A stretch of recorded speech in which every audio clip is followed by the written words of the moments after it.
Another project is URL House. So what this does, this tool, is it focuses on the sharing links. So on the distribution of the malicious, of the malware. And so, for example, we can browse the database. And okay, we have this CAPTCHA.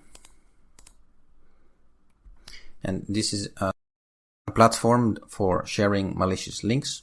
So you'll see here links that are being shared and the status. Is it online? Is it offline? The types of files. So these are ELF files for Linux. You'll see here exe is a Windows executable. So different platforms are being targeted. Here, for example, there's an ARM platform being targeted. Windows executable again. And so you can, different links, malicious links exist on the internet. So don't click on any of those links because it might infect your computer. But this is a platform where those malicious links are being collected. And you might be able to block those links. You can also find statistics. So if you click on statistics, you'll find some information about the links. So there's a lot of malicious links being spread on the internet. From different people report those. You'll see these are different control servers, command and control servers, so to make the computer part of the botnet. So those are being spread as well. You'll see different executables, so a lot of Linux executables or Linux executables are being shared, but also you have 32-bit here. Files, so archives, Windows executables and document files, so different malicious executables, and they are all being distributed on the internet using malicious links. In different countries, for example, in China, this network is being used for 500,000 links. India, there's also a lot of malicious links being spread on these networks. Some in Albania and the United States, also malicious networks. And so these are the top malicious networks. You can find some as well with the country and which links are being spread, so where those are located. So you can find a lot of information on that, on the statistics of those networks as well, because once they have the database, of course, they can run statistics on where that malware is being spread and also the types of malware. If you click on API, you can download things as well. For example, the database dump, so you can download this whole database to your computer, but only for the last 90 days, which contains the URL and some other information. You can download some other things as well here. For example, the signatures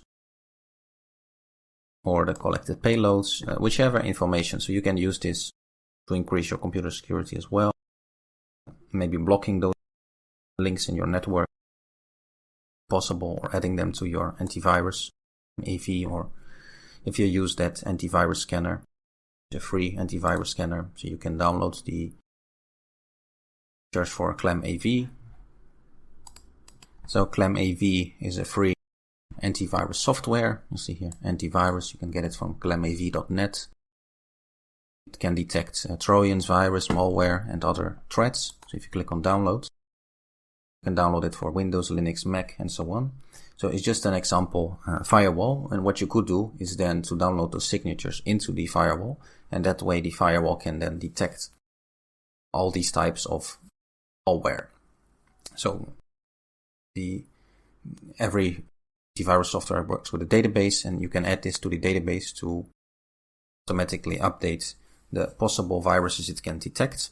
Now, in the case of ClamAV, of the antivirus software, it detects malware using signatures. So that's why it says signature. And a signature can be calculated for any file. So that's the unique fingerprint or the hash that you can easily calculate with one command on Linux and Windows that I showed you before.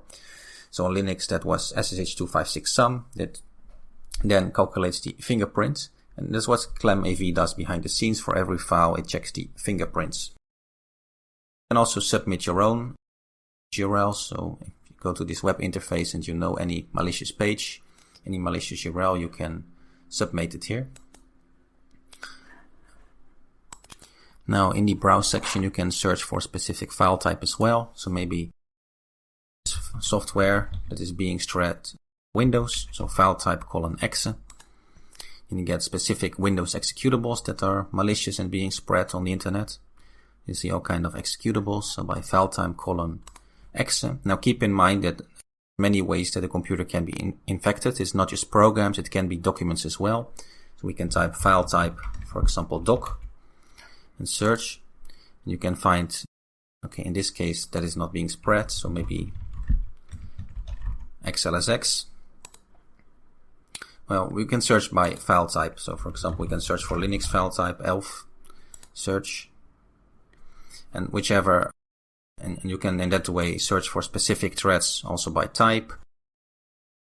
Search by status, so URL status online, for example. In this case, if you show the default list, you'll see that some are offline, so those threads don't actually are threads right now because the server is offline. But it's still a thread, but the server is offline, and so you can search by online or multiple, like for example file type exe and online. Click search, and then okay, it seems we can only pick one selector. So file type exe we can do, or search for a certain hash, and so on. So it's basically just a database of malicious programs that you can block on your network.